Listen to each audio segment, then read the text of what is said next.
ஆங்கில புத்தாண்டு 2026 விருச்சிக ராசிக்காரர்களுக்கு எத்தகைய ஒரு ஆண்டாக பலாபலன்கள் நிறைந்த ஒரு காலகட்டமாக வரப்போகிறதுங்கிறது.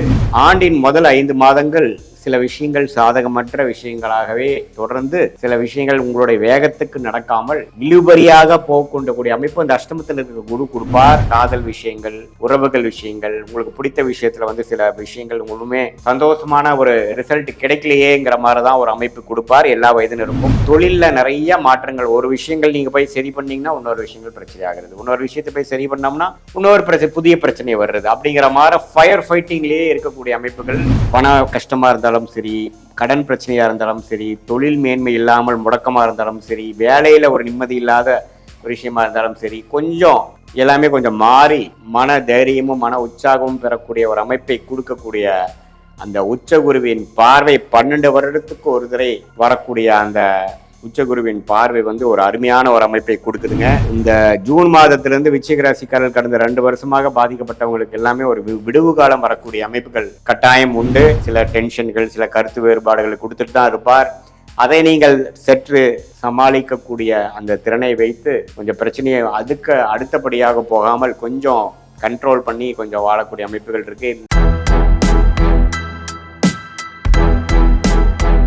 இந்த வீடியோவில் நம்ம என்ன பார்க்குறோம்னா, ஆங்கில புத்தாண்டு 2026 விருச்சிக ராசிக்காரர்களுக்கு எத்தகைய ஒரு ஆண்டாக பலாபலன்கள் நிறைந்த ஒரு காலகட்டமாக வரப்போகிறதுங்கிறது. இந்திய வேத ஜோதிட அடிப்படையிலான சயின்டிஃபிக் வேதிக் அஸ்ட்ராலஜி முறையில் எந்த விதத்திலும் மிகைப்படுத்தாமல் உள்ளது உள்ளவாறு சயின்டிஃபிக்காக அறிவியல் சார்ந்த முறையில் நம்ம பார்க்க போகிறோம். இப்போ 2026 பிறக்கும் பொழுது விருச்சிக ராசிக்கு எந்த மாதிரி ஒரு அமைப்பு இருக்குன்னு பார்த்தீங்கன்னா, குரு 8ஆம் இடத்துல இருக்கிறார்.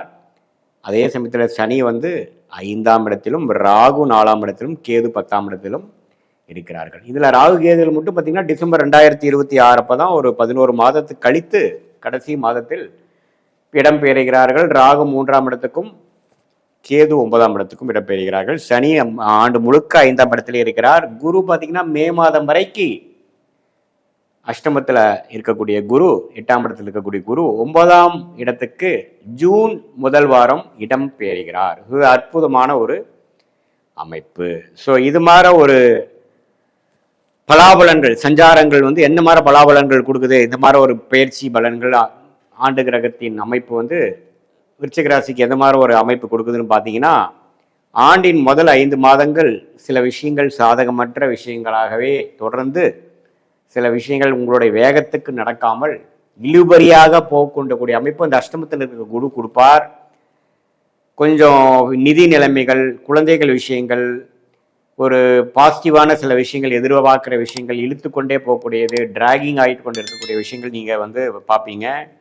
அதே சமயத்தில் குழந்தைகள் விஷயத்தினால கொஞ்சம் மெனக்கட்டுறது, காதல் விஷயங்கள், உறவுகள் விஷயங்கள், உங்களுக்கு பிடித்த விஷயத்தில் சில விஷயங்கள் உங்களுமே சந்தோஷமான ஒரு ரிசல்ட் கிடைக்கலையேங்கிற மாதிரி தான் ஒரு அமைப்பு கொடுப்பார். எல்லா வயதினருக்கும். அதே சமயத்தில் தொழிலில் நிறைய மாற்றங்கள். ஒரு விஷயங்கள் நீங்கள் போய் சரி பண்ணீங்கன்னா இன்னொரு விஷயங்கள் பிரச்சனை ஆகிறது, இன்னொரு விஷயத்தை போய் சரி பண்ணோம்னா இன்னொரு பிரச்சனை, புதிய பிரச்சனை வருது. அப்படிங்கிற மாதிரி ஃபயர் ஃபைட்டிங்லேயே இருக்கக்கூடிய அமைப்புகள் கண்டிப்பாக கொடுக்கக்கூடிய அமைப்புகள் இருக்குது. பட் இருந்தாலும் குருவின் பார்வையை ஓரளவுக்கு எல்லாமே கண்ட்ரோலில் வச்சுருக்கோம். நம்ம வாழ்வாதாரம் கெடுற அளவுக்கு விடாது. அது மாதிரி அமைப்புகளே 2025 ஆரம்பிச்ச அந்த பிரச்சனைகள் 26 மே மாதம் வரைக்கும் தொடரும். 26 ஜூன் மாதத்திலிருந்து குரு ராசியை பார்க்கிறார். 9ஆம் இடங்கிற பாக்கியஸ்தானத்திற்கு ராசியை உச்ச குருவால் பார்க்கும் பொழுது நல்ல ஒரு மன தைரியம், உத்வேகம் பெறக்கூடிய சில நல்ல விஷயங்கள் நடந்தது. ஒரு ஏப்ரல் மே ஜூன்ல நமக்கு அந்த ஸ்ட்ரெச்சில் சில இதெல்லாம் கொஞ்சம் பாசிட்டிவாக நடந்ததுடா சாமி, அதனால கொஞ்சம் மன உற்சாகம் பெறுவோம். ஏன்னா இப்போ மன உற்சாகம் பெறுவதுன்னா எப்படி பெற முடியும்? ஏதோ ஒரு விஷயம் சாதகமாக நடந்தால் தானே நம்ம பழைய மன உளைச்சல் இருந்து, மன அழுத்தத்திலேருந்து வெளியில் வர முடியும். ஸோ அது மாதிரி ஒரு நல்ல விஷயங்கள்லாம் நடக்கக்கூடிய ஒரு அற்புதமான ஒரு அமைப்புகள் கொடுக்குதுங்க. ஸோ நம்ம அந்த விருச்சிக ராசிக்காரர்களுக்கு ஜூன் மாதத்திலிருந்து சில விஷயங்கள் நம்ம பாசிட்டிவாக நடந்து அடுத்தடுத்த விஷயங்கள் நம்ம நல்லாவே செய்து அது மூலமாக பலன் பெற்று எது வந்து கடந்த 2024-25 பிரச்சனைக்கு மேலே பிரச்சனையாக இருக்கிறதெல்லாம் சில 50% விஷயங்கள் சால்வ் ஆகி ஏதோ ஒரு பண கஷ்டமாக இருந்தாலும் சரி, கடன் பிரச்சனையாக இருந்தாலும் சரி, தொழில் மேன்மை இல்லாமல் முடக்கமாக இருந்தாலும் சரி, வேலையில் ஒரு நிம்மதி இல்லாத ஒரு விஷயமா இருந்தாலும் சரி, கொஞ்சம் எல்லாமே கொஞ்சம் மாறி மன தைரியமும் மன உற்சாகமும் பெறக்கூடிய ஒரு அமைப்பை கொடுக்கக்கூடிய அந்த உச்சகுருவின் பார்வை 12 வருடத்துக்கு ஒரு தடவை வரக்கூடிய அந்த உச்சகுருவின் பார்வை வந்து ஒரு அருமையான ஒரு அமைப்பை கொடுக்குதுங்க. அது 3ஆம் இடங்கிற தைரியஸ்தானத்தை பார்க்குது. 5ஆம் இடம் என்று சொல்லப்படுகிற பூர்வ புண்ணிய ஸ்தானம், குழந்தைகள் ஸ்தானத்தை சனி வந்து பிரச்சனை கொடுத்துட்டு இருக்கக்கூடிய ஸ்தானத்தை குரு பார்த்து எல்லாமே ஓரளவுக்கு இப்போ கொஞ்சம் பரவாயில்ல, உறவுகள் கிடையவில்லை, உறவுகள் பிரச்சனையாக போயிடும்னு பார்த்தா இப்போ ஓரளவுக்கு பேச்சப் ஆயிடுச்சு. இந்த கொஞ்சம் நம்ம மனசோர்வில் எந்த ஒரு புதிய திட்டமும் பண்ண முடியாமல் மனசோர்வில் போயிட்டு கொண்டிருந்தவங்களுக்கெல்லாம் ஓரளவுக்கு பரவாயில்லை அப்படிங்கிற மாதிரி நல்ல நல்ல விஷயங்கள்லாம் வந்து நடக்கக்கூடிய அமைப்புகள் கட்டாயம் வந்து இந்த குரு பயிற்சி கொடுப்பார். கண்டிப்பாக வந்து தொழிலில் வந்து இதுவரை பெறக்கூடிய முடியாத ஒரு நிலைத்த தன்மை கிடைக்கும். ஒரு கண்ட்ரோலுக்கு வரும். சில 2 விஷயங்கள் பண்ணிட்டு இருக்கீங்கன்னா ஒரு விஷயங்கள் லாபமே வராமல் இருக்கிறது வந்து ஒரு லாபங்கள் கொடுக்கும்.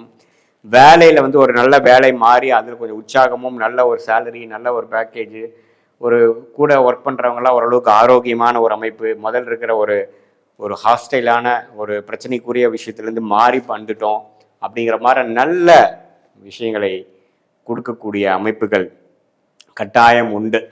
ஸோ அதனால் இந்த ஜூன் மாதத்திலேருந்து விருச்சிக ராசிக்காரர்கள் கடந்த 2 வருஷமாக பாதிக்கப்பட்டவங்களுக்கு எல்லாமே ஒரு விடுவு காலம் வரக்கூடிய அமைப்புகள் கட்டாயம் உண்டு. அதே சமயத்தில் சனி அவருடைய பார்வையை வந்து 11ஆம் வீட்டில், அதே சமயத்தில் 2ஆம் வீட்டில், 7ஆம் வீட்டை பார்த்து குடும்ப விஷயத்தில் சில விஷயங்கள் நிம்மதி இல்லாமல் சில டென்ஷன்கள், சில கருத்து வேறுபாடுகளை கொடுத்துட்டு தான் இருப்பார். அதை நீங்கள் சற்று சமாளிக்கக்கூடிய அந்த திறனை வைத்து கொஞ்சம் பிரச்சனையை அதுக்கு அடுத்தபடியாக போகாமல் கொஞ்சம் கண்ட்ரோல் பண்ணி கொஞ்சம் வாழக்கூடிய அமைப்புகள் இருக்குது. லெஸ் தேன் ஐடியல் சிச்சுவேஷன் என்று சொல்லப்படுகிற ஒரு பர்ஃபெக்ட் சிச்சுவேஷன் இல்லாமல் போகக்கூடிய அமைப்புகள் தான் காலகட்டமாக காட்டி கொண்டு இருக்கிறது. அதனால கொஞ்சம் பொறுமை ரொம்ப முக்கியமாக தேவைப்படக்கூடிய அமைப்பாக இருக்கிறது. ஜூன் மாதத்துக்கு அப்புறம் பார்த்தீங்கன்னா எல்லாமே ஓரளவுக்கு ஈஸியாக நம்மளால் கண்ட்ரோல் பண்ண முடியுங்கிற அளவுக்கு நீங்கள் வந்துடலாம். ஸோ இது வந்து ஒரு பொதுவான பலனை தவிர உங்களுடைய ஜென்ம ஜாதகத்தில் நீங்கள் பிறந்த தேதி, பிறந்த நேரம், பிறந்த ஊரை வைத்து கொண்டு வரக்கூடிய அந்த ஜென்ம ஜாதகத்தில் நீங்கள் எந்த லக்னத்தில் பிறந்தீங்க, எந்த ராசியில் பிறந்தீங்க, அந்த தசா புக்திகள், அந்த அந்த அந்த விருச்சிக ராசிக்கு அந்த லக்னம் எத்தனாவது லக்னமாக வருகிறது, அந்த எந்த கிரகம் உச்சம் பெறுகிறார், எந்த தசாபுக்திகள் போய் கொண்டிருக்கிறது, நல்ல யோகமான தசை போயிட்டு இருக்கா, சுமாரான தசை போயிட்டு இருக்கா, அந்த தசை வந்து இப்போ தசநாதனும் புக்திநாதனும் நம்ம பேசின கோச்சாரத்தில் எப்படி இருக்கார், இதெல்லாம் ஒரு சேர்ந்து நம்ம பார்க்கும் பொழுது உண்மையே துல்லியமான பலன். எப்படி வந்து அடுத்த வரக்கூடிய ஒரு 3 மாதம், அடுத்த 6 மாதம் எது மாதிரி விஷயங்கள் நடக்கிற மாதிரி இருக்கு, எப்போ வந்து இந்த விஷயம் நடக்கும், எது மாதிரி திசையில நம்ம வாழ்க்கை திரும்பும், நல்லதுக்கா கெட்டதுக்கா, எப்போ வந்து அந்த நம்மளுடைய அருமையான ஒரு ஃபார்ச்சுனேட் டைம், யோகமான டைம் வருது, எல்லாமே எல்லா வயதினருக்கும் பார்த்தீங்கன்னா படிப்பு விஷயத்தில் எடுத்துட்டிங்கன்னா எது மாதிரி ஹையர் ஸ்டடீஸ் நம்ம பண்ணலாம், எந்த மாதிரி துறைக்கு நம்ம போகலாம், வெளிநாடா, உள்நாடா, ப்ரைவேட்டா, கவர்மெண்ட்டா, தொழிலா, வேலையா, திருமணம் வந்து நமக்கு லேட் மேரேஜா, ஏர்லி மேரேஜா, எது மாதிரி திருமணம் அமைக்கக்கூடிய அமைப்புகள் இருக்குது.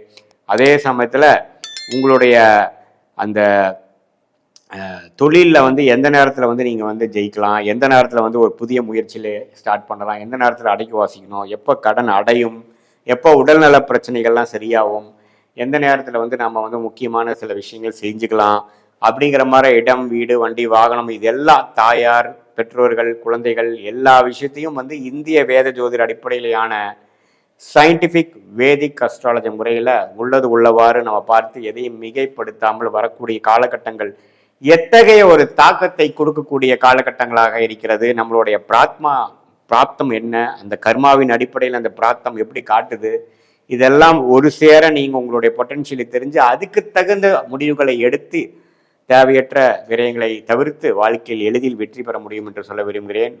நன்றி, வணக்கம்.